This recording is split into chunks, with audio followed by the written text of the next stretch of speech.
Nos compartió la semana pasada la palabra de este año como iglesia y es un año para Dios, ¿se acuerdan? Y Alex nos hablaba acerca de dos cosas, intimidad y celo por Dios. Pero si no tenemos intimidad con Dios, va a ser muy difícil que en nuestro corazón haya celo por Dios. Y para nosotros poder tener intimidad con Dios, tenemos que ser intencionales en buscar a Dios. Dios está presente, Dios está dispuesto a reunirte contigo, a hablarte, a tocar tu corazón, pero somos nosotros los que no lo buscamos. Dios quiere tener una relación íntima contigo, pero somos nosotros los que nos apartamos y no buscamos o no respondemos a esa intimidad que Él quiere tener con nosotros. Por eso debemos ser intencionales. Así que vas a decir conmigo, para tener intimidad con Dios, debo ser intencional. Y ser intencional no es fácil, porque para ser intencional, para buscar a Dios, tenemos que ser disciplinados. Y la disciplina, no sé si ustedes luchan con la disciplina, pero muchos luchamos con ser disciplinados en muchas áreas, pero también en el área espiritual. ¿Les pasa? Es difícil ser disciplinados. Por eso Pablo le decía a Timoteo, ejercítate en la piedad. Porque buscar a Dios requiere que nosotros ejercitemos ciertas disciplinas espirituales para podernos acercar a Dios. Y estas disciplinas cuestan, son difíciles, pero cuando lo logramos empezar a acercarnos a Dios, a conocerlo y a tener esa intimidad que Dios quiere tener. Cuando Pablo dice ejercítate, ¿hasta cuándo tenemos que ejercitarnos? Hasta que esas disciplinas ya se conviertan en un hábito en tu vida diaria. Que el orar, el leer la Biblia, el buscar a Dios sea parte de tu vida diaria. Que son hábitos que tú ya no puedes dejar porque son parte de ti. Que el hábito de orar, de leer la Biblia sea para ti como bañarte, comer, dormir. Te hacen falta, lo necesitas. Que tú sales de tu casa y no oraste y te sentiste incompleto, como que algo te faltó. Como cuando alguien sale y se le olvida cepillarse los dientes y se siente como raro, como que, bueno, lo mismo. Que cuando tú salgas sin orar, sin hacer tu devocional, tú te sientas que algo te hizo falta, porque es parte de ti, es un hábito en tu vida. El año pasado, no sé si se acuerdan que estuvimos hablando acerca de los círculos viciosos. ¿Quién se acuerda de esa charla? Bueno, en esa charla hablábamos de romper ciertos círculos viciosos o dañinos en nuestra vida. Pero hablamos también de crear un nuevo círculo. ¿Quién se acuerda de ese nuevo círculo del que hablamos? ¿Tú te acuerdas? ¿Cómo era? Era como poner gente que esté como en la misma vibra que tú. Ok. A otras personas que están haciendo cosas diferentes, entrar a tu círculo. Ok. Eran 4 cosas que debíamos hacer en ese círculo. ¿Quién se acuerda? Ora, lee la Biblia, obedece y repite. Así saben, pero les da pena hablar. Es porque es un círculo en nuestra vida que se convierte en un hábito. Ahora, ¿cómo les fue con eso? No creo que muy bien porque ni se acuerdan. Entonces, si no se acuerdan es porque no les fue bien. Y tenemos un nuevo año y tal vez Dios permite que como que nuestra vida se parta en años, tal vez para darnos como una nueva oportunidad, ¿sí? Que como que empieza el año y es una nueva oportunidad. Es una oportunidad de empezar de nuevo, una oportunidad de hacer las cosas bien, ¿sí? Una nueva oportunidad de hacer lo que no hicimos el año pasado. ¿Cuántos empezamos el año? Sí, esta vez y ahora sí, lo voy a hacer. Ya llega junio y hasta ahí llegaron las buenas intenciones. Pero Dios nos vuelve a dar oportunidades. Y yo pienso que esas oportunidades Dios las da porque nos ama. Y porque Dios no se da por vencido con nosotros. Ahora, estas disciplinas espirituales son muy comunes, son muy normales, son muy sencillas. Pero a veces lo sencillo es lo más difícil de aplicar a la vida de uno. Y yo no sé si tú luchas con estas disciplinas, pero hoy vamos a hablar un poquito de eso. La primera disciplina es la oración. ¿Ok? Sencillo, la oración. Ahora, la Biblia nos habla de dos maneras de orar. La primera la encontramos en Primera de Tesalonicenses 5:17 y simplemente dice, oren sin cesar. Ahora, ¿orar qué es? Hablar con Dios. Entonces, orar sin cesar es hablar con Dios todo el tiempo. Cuando estamos manejando hacia la escuela, los jóvenes, cuando están en la escuela, cuando vas manejando al trabajo, cuando estás lavando la loza, cuando estás haciendo oficio, todo el tiempo estar hablando con Dios. Todo el tiempo preguntándole, Señor, ¿qué piensas de esto? Señor, perdóname por lo que acabo de decir, por lo que acabo de hablar. Preguntarle, ayúdame con esto, guíame con tal cosa. Y es estar hablando con Él todo el tiempo. ¿Eso qué pasa? Lo que hace es que nos ayuda a ser más conscientes de la presencia de Dios en nuestra vida y nos recuerda que Dios no es un ser que está lejos por allá en el cielo y nosotros aquí solos tratando de salir adelante, tratando de vivir una vida, sino que Él está en nuestra vida presente, pero no solo presente sino activo. Por lo tanto no estamos solos. Por lo tanto, no tenemos que vivir esta vida solos. Él está con nosotros todo el tiempo, ayudándonos, respaldándonos. ¿Cuántas veces Dios no nos habrá protegido? Y nosotros no nos habíamos dado cuenta. Todo el tiempo, Dios. Entonces, cuando estamos hablando con Él constantemente, nos hacemos conscientes de la presencia de Dios, que Él está ahí al lado tuyo. Al lado tuyo cuando estás manejando, al lado tuyo cuando te sientas a trabajar en tu oficina. Él está ahí todo el tiempo contigo. Y eso también nos guarda, porque al saber que Dios está ahí, yo no sé si a ustedes les ha pasado que cuando uno va manejando y hay un policía que empieza a manejar al lado, ahí sí uno empieza, ¿no? Pone las manos acá, en el, ¿qué? 10 y 2, ¿no? Y maneja uno despacio, mira el límite. ¿Por qué? Porque Dios sabe lo que está el policía ahí, ¿sí? Cuando uno está consciente de que Dios está al lado de uno, uno también se guarda y se empieza a portar mejor. Entonces, el orar sin cesar nos hace conscientes de eso. Pero Dios nos habla también de otro tipo de oración, y es el orar en privado. Mateo 6:6, ¿me ayudan a leerlo, por favor?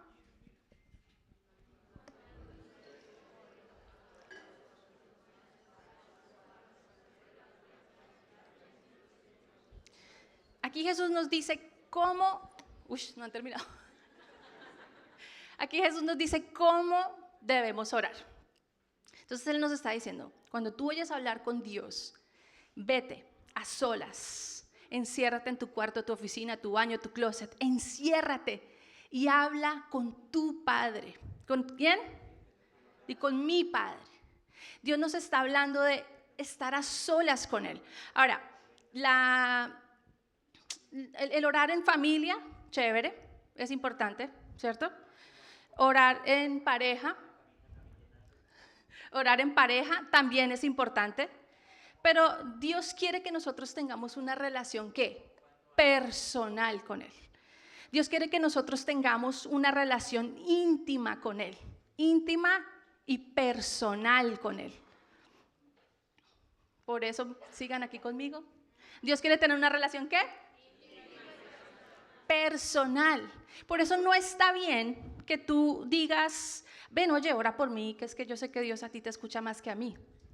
No tiene sentido, porque Dios te salvó, fue a ti, para que tú tengas una relación con Él. Entonces, orar a solas, sin distracciones. Yo creo que si Jesús estuviera en esta época, Él diría, cuando vayas a tu cuarto, deja tu teléfono afuera, cierra la puerta y habla con tu Padre. Y pasa, porque a veces uno dice, no, es que quiero tener mi teléfono para poner musiquita. Pero resulta que mientras uno está orando, se acuerda de, ay, voy a mirar a ver si mi jefe mandó trabajo hoy. Voy a ver si me respondieron del banco, cuánta plata tengo en la cuenta. O los que tienen hijos adolescentes que los hijos están empezando a manejar, que vivimos pegados a esa aplicación para ver dónde están. Pero si tú tienes ese teléfono ahí, cuando estás orando te vas a distraer. Ahora yo te pregunto, ¿será que tú eres capaz o estás dispuesto a dejar tu teléfono sin supervisión. Tú lo dejas ahí en el cuarto, desbloqueado o bloqueado, pero mi esposa sabe la clave, y te encierras en tu cuarto y oras tranquilo. ¿Puedes hacerlo? Porque no tienes nada que esconder, ¿cierto? Yo sé que aquí ninguno de nosotros tenemos nada que esconder. Por eso lo podemos hacer. Podemos encerrarnos a solas con Dios, sin distracciones. Y podemos entrar y concentrarnos y empezar a conectarnos con Dios, a sentir la presencia de Dios. Cuando uno está encerrado, es muy diferente a cuando uno está orando en público o con otras personas. Tú puedes realmente abrir tu corazón. ¿Cuándo fue la última vez que tú te encerraste y abriste tu corazón? Te desahogaste, te quejaste, lloraste, te arrodillaste, te rendiste al suelo y oraste con Dios.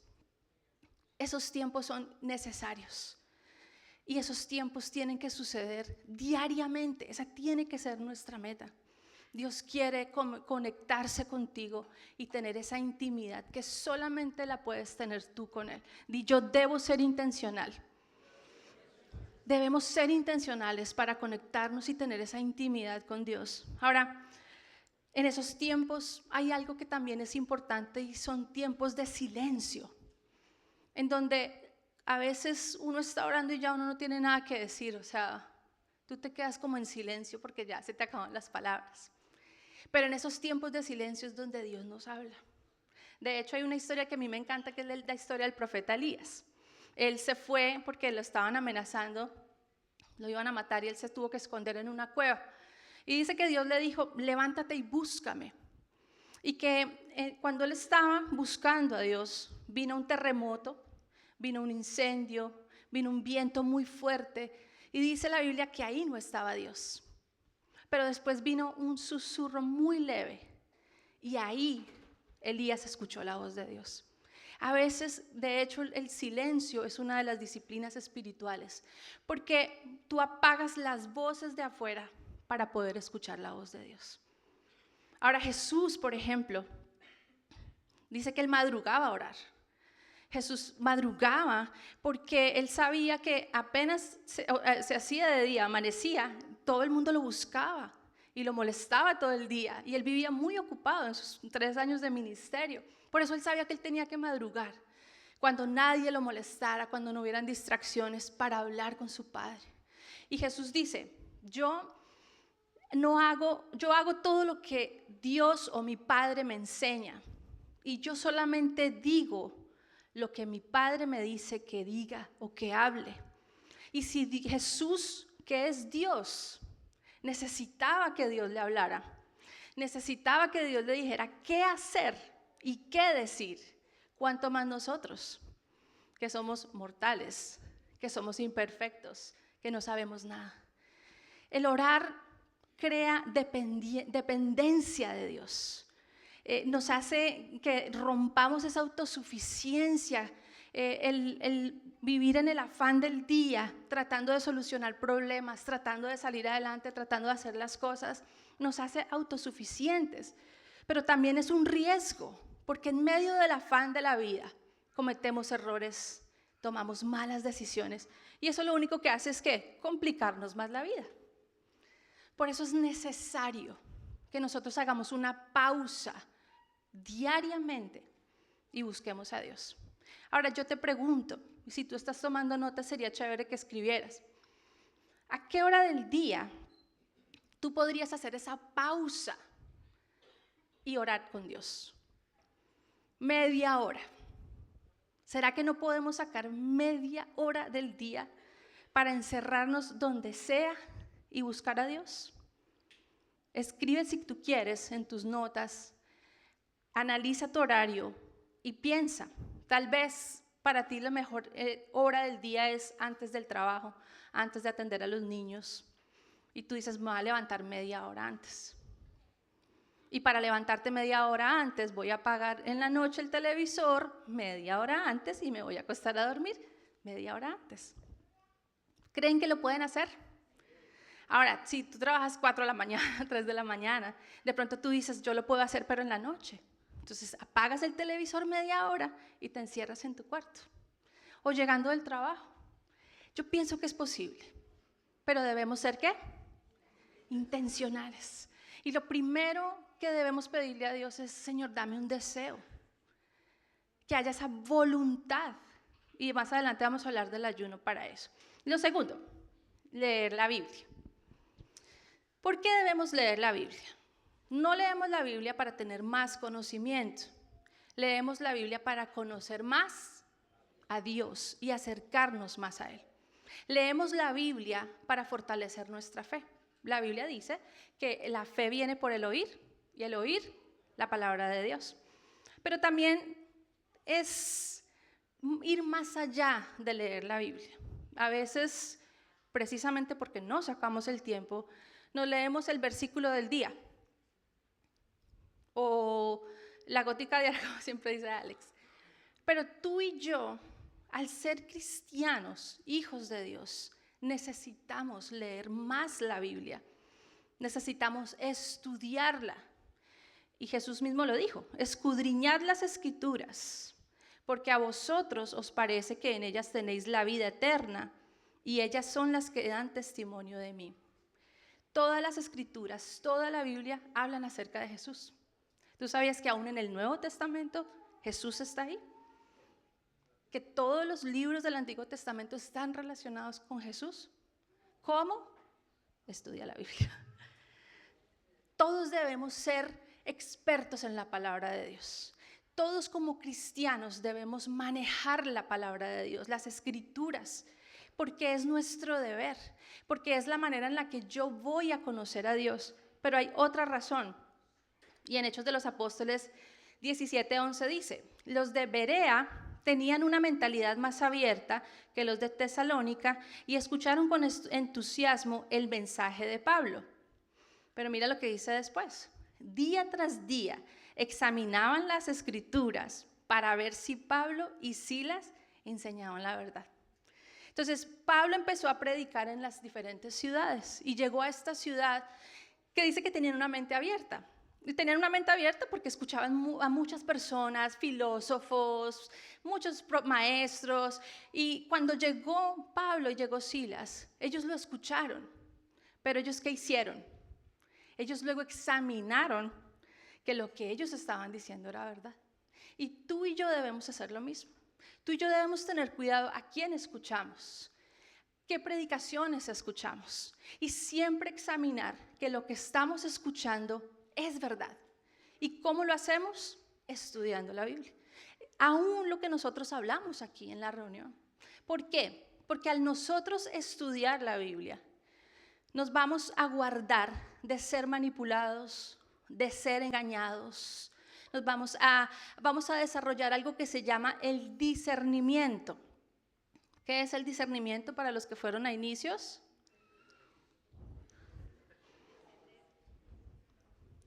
Muy bien. Es reconocer la diferencia entre el error y la verdad. Ahora, ¿cómo tú sabes cuando algo es cierto, cuando algo es una verdad de la palabra, cuando escuchas algo de alguien, una enseñanza y tú dices, eso es verdad o eso es un error, eso es falso? Porque tú has estudiado la Biblia y además porque tienes una relación con Dios y con el Espíritu Santo. Pero la lectura de la Biblia, el estudiarla, es lo que nos va a guardar de ser engañados y ser manipulados. Por eso es importante que la estudiemos. Ahora te voy a dar 4 principios rápidos para estudiar la Biblia. Entonces ya sabemos cómo orar, ¿cierto? Orar sin cesar, orar en privado.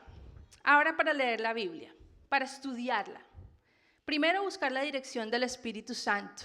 Es siempre que tú te metas a estudiar la Biblia, leer un libro, lo que sea, tú debes buscar primero y orar que el Espíritu Santo guíe tu vida y guíe lo que vas a leer y te dé el entendimiento, que Él abra tu mente, que Él abra tus ojos espirituales. Entonces tú vas a orar, Espíritu Santo, ilumíname. La iluminación es eso, es que Dios te muestra, te va a enseñar muchas cosas cuando tú leas la Biblia y la estudies. Muchas cosas acerca de tu condición espiritual, te va a enseñar cosas acerca de tu relación con Dios, tu relación con los demás. Te va a enseñar verdades que tal vez tú no conocías. ¿Cuándo es eso? Cuando tú estudias la Biblia. Lo segundo es estudiar la Biblia en su contexto. Siempre que leas un versículo, por eso te decía, no es suficiente con que tú leas el versículo del día. Es importante que tú leas todo el capítulo. Es importante que tú leas el capítulo anterior y el capítulo después. Siempre en lo posible. Porque muchas veces tú puedes leer algo que está fuera de contexto y o lo vas a malinterpretar o no lo vas a entender o no te va a servir de nada, no te va a alimentar. Por eso es importante estudiar la Biblia dentro del contexto. Ahora, algo que también es muy chévere es que cuando tú vayas a leer la Biblia, por ejemplo, vas a leer un libro, lee acerca del autor, acerca de a quién le está escribiendo ese autor, por qué lo está escribiendo, la historia en la que se escribió ese libro, la cultura que había. Eso también nos ayuda mucho a entender que la Biblia se escribió durante muchos años, cientos de años. Y los autores de la Biblia pasaron por gobiernos diferentes, culturas diferentes, lenguajes diferentes. Aún debemos estudiar el significado de las palabras de la Biblia. ¿Ya me compliqué mucho? Tercero, usa las herramientas disponibles. Hay muchas herramientas para nosotros. Y yo te lo digo, esto no es solo para los que llevan muchos años de cristiano. Eso es si tú llevas un año, menos de un año, tú desde ya puedes empezar a estudiar la Biblia. Hay Biblias de estudio, por ejemplo. Esas son súper chéveres. No devocionales, Biblias de estudio. ¿Están escribiendo?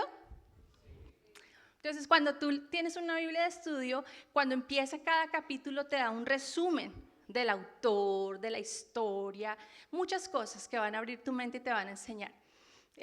Diccionarios bíblicos, concordancias, Biblias de estudio. Bueno, hay muchas herramientas que tú puedes usar, que son muy sencillas, pero para estudiar la Biblia debemos ser, ¿qué? Intencionales. Y lo cuarto es ser parte de un grupo. Nosotros tenemos grupos en la iglesia y, por ejemplo, los clubes de lectura. El club de lectura, nosotros usamos, por ejemplo, un libro, pero ese libro tiene un tema específico. Por ejemplo, ahorita el tema específico del club de lectura es acerca del perdón en el grupo de mujeres. Y obviamente es la historia de una mujer que ha pasado por muchas cosas, en las que ella ha tenido que aprender acerca del perdón, pero también nos enseña lo que dice la palabra acerca del perdón. Entonces estamos estudiando la Biblia en los clubes de lectura. Los otros grupos también lo que hacemos es que profundizamos en lo que aprendemos los domingos. Aquí lo aprendemos en 20 minutos, 30 minutos. Pero en el grupo aprendemos a aplicarla, aprendemos todo lo que necesitemos sobre el tema del domingo. Estamos estudiando la Biblia. Entonces, sé parte de un grupo. Únete a uno de los grupos de nosotros para también aprender a estudiar la Biblia. Ahora yo te pregunto, el grupo de inicios también, pero estamos preparando un nuevo curso que va a estar muy chévere y se llama Biblia 101 y va a ser como una introducción a la Biblia para todos los que ya, por ejemplo, tomaron inicios.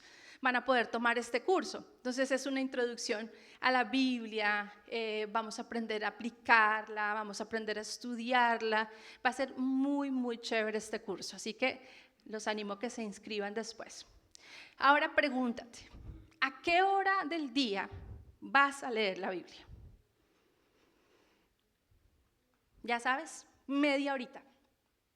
Por la mañana, por la tarde, por la noche. Hubo una época en que yo leía la Biblia a la hora del almuerzo. Entonces yo comía y la otra media hora leía la Biblia. Era mi único tiempo. ¿Creen que es posible leer la Biblia todos los días? Es posible, ¿cierto que sí? Pero debemos ser ¿qué? Muy bien. Pero también podemos estudiar la Biblia. De pronto tú puedes sacar un día a la semana, los sábados, por ejemplo, y te sientas con tus libritos, las herramientas que vas a empezar a comprar y te sientas a estudiar la Biblia. También tú lo puedes hacer por ti mismo, tú lo puedes hacer solo. De pronto los domingos por la mañana, en lugar de sentarte acostado en la cama mientras te despiertas a ver redes, te sientas a estudiar la Biblia. ¿Creen que es posible? Muy bien. La tercera disciplina espiritual es el ayuno. Ahora, esta semana vamos a ayunar todos como iglesia. ¿Pero qué es el ayuno? El ayuno es una de las disciplinas espirituales en donde voluntariamente le negamos algo a nuestro cuerpo por un tiempo determinado. Entonces, principalmente, ¿qué es lo que más le negamos al cuerpo? La comida. Por eso todos como iglesia vamos a ayunar comida. ¿Listo? ¿Por qué? Porque la comida es una necesidad del cuerpo que yo creería que es la más difícil de negar. ¿Les parece? Va a requerir mucho sacrificio y ese es el objetivo del ayuno. El sacrificio que viene en sí. El sacrificio de negar algo a nuestra carne, a nuestro cuerpo. Por eso tú piensas, si yo voy a ayunar comida, ¿cómo la voy a ayunar? Que signifique un sacrificio para mí mismo. Y es un sacrificio que tú le estás entregando a Dios. Es un sacrificio que tú le estás dando a Él. Entonces el ayuno lo que hace es que nos santifica. Ahora, ¿qué más hace el ayuno? Tú te vas a dar cuenta que durante esos días que tú ayunas, porque no solamente ayunamos carne, ayunamos redes sociales, televisión, y nos vamos a dar cuenta de la cantidad de tiempo libre que vamos a tener cuando no gastamos 15, 20 minutos en el teléfono, media hora, una hora, 3 de la mañana en Netflix viendo una serie completa. Todo el tiempo libre que vamos a tener para buscar a Dios. El ayuno nos ayuda a desarrollar algo que se llama el dominio propio. Y yo creo que todos como humanos, por nuestra naturaleza, necesitamos desarrollar el dominio propio para crear esos buenos hábitos, pero también para romper hábitos en nuestra vida que no son buenos. Y cuando nosotros hacemos ayuno, espiritualmente yo creo que se rompen muchas cadenas en nuestra vida. Que tal vez hay cosas que tú no has podido dejar por ti mismo. Hay cosas que de pronto personas que tú no has podido perdonar.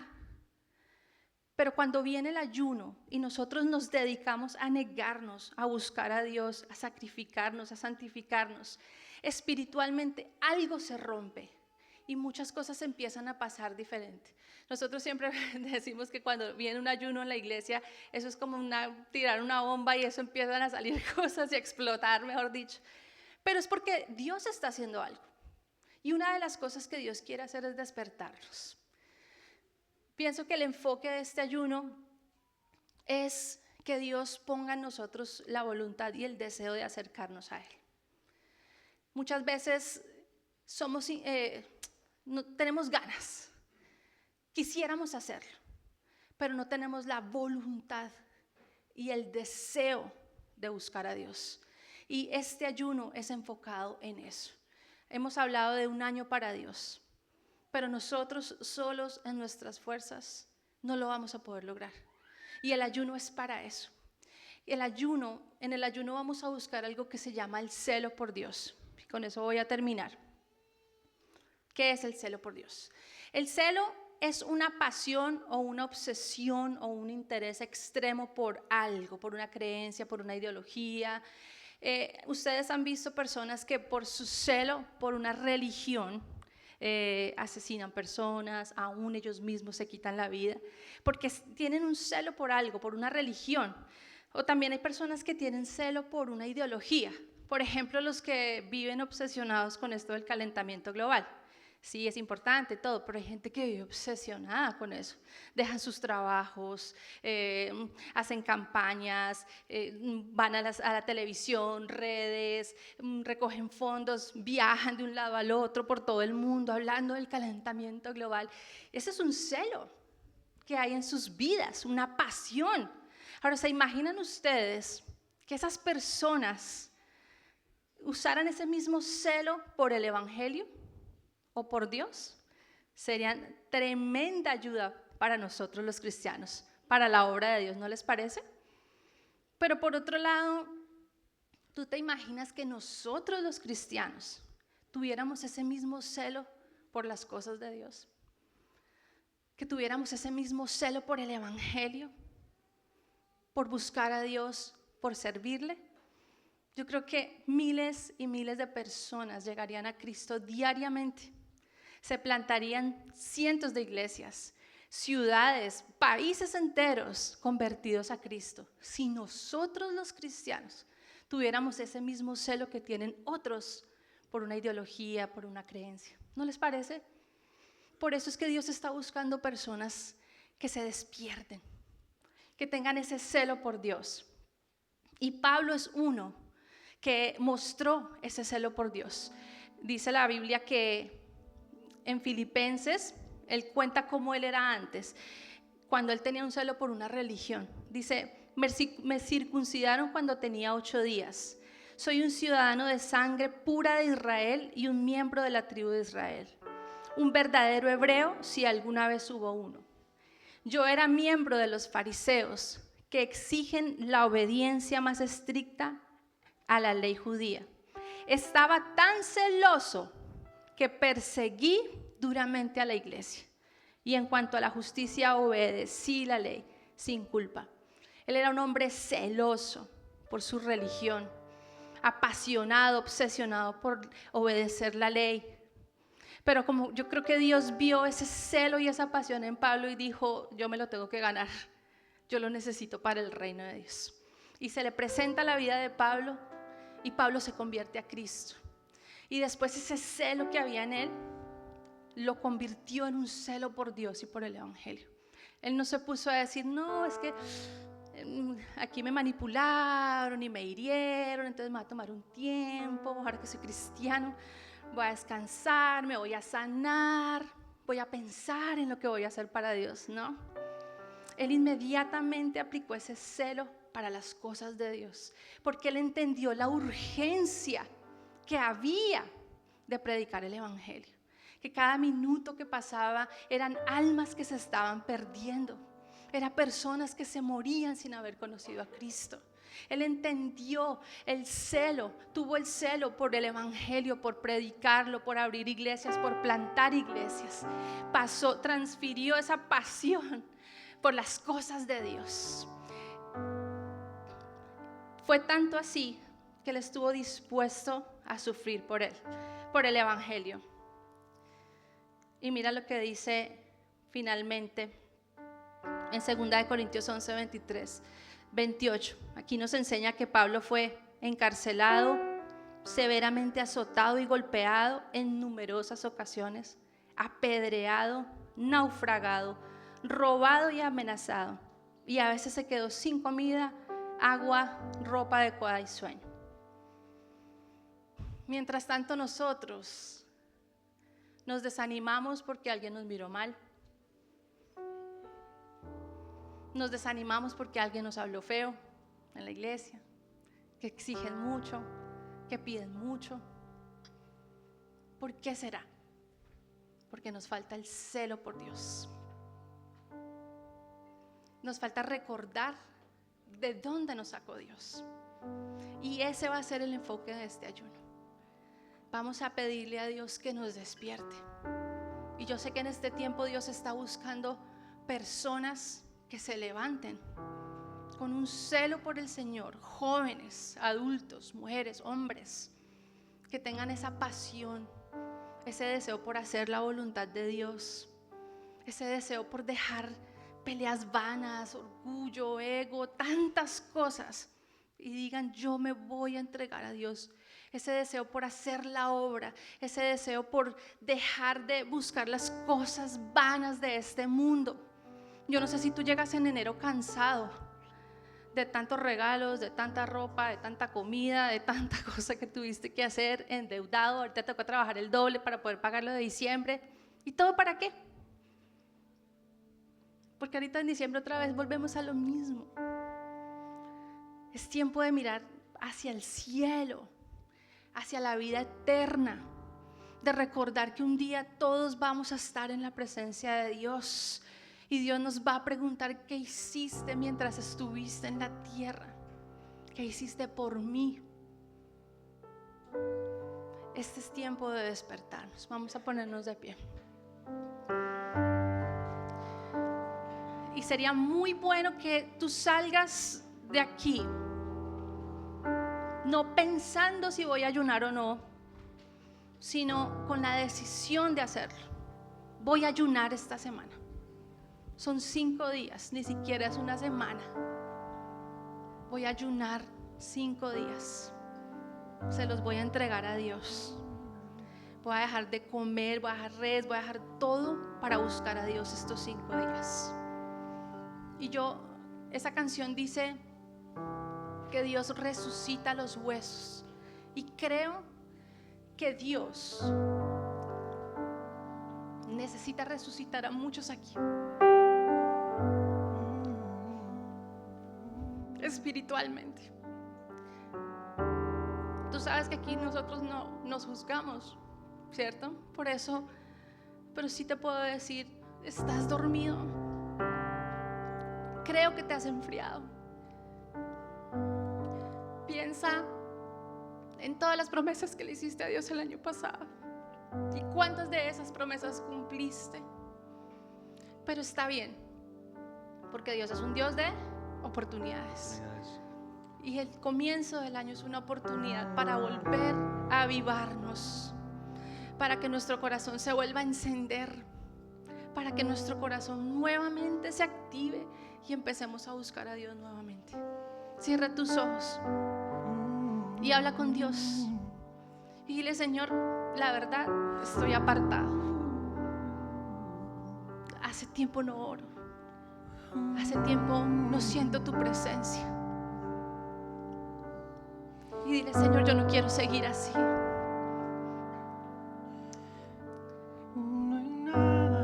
Pon en mí, Señor. Pídele. Pon en mí el deseo de buscarte, porque ni eso tengo. No tengo ni el deseo, ni la voluntad, nada. Seamos humildes delante de Dios. Reconozcamos nuestra dependencia a Él. Cuánto lo necesitamos. Y dile: Señor, resucítame. Enciende mi corazón porque se ha enfriado, Señor. Cada fracaso has visto. Dame la voluntad para ser intencional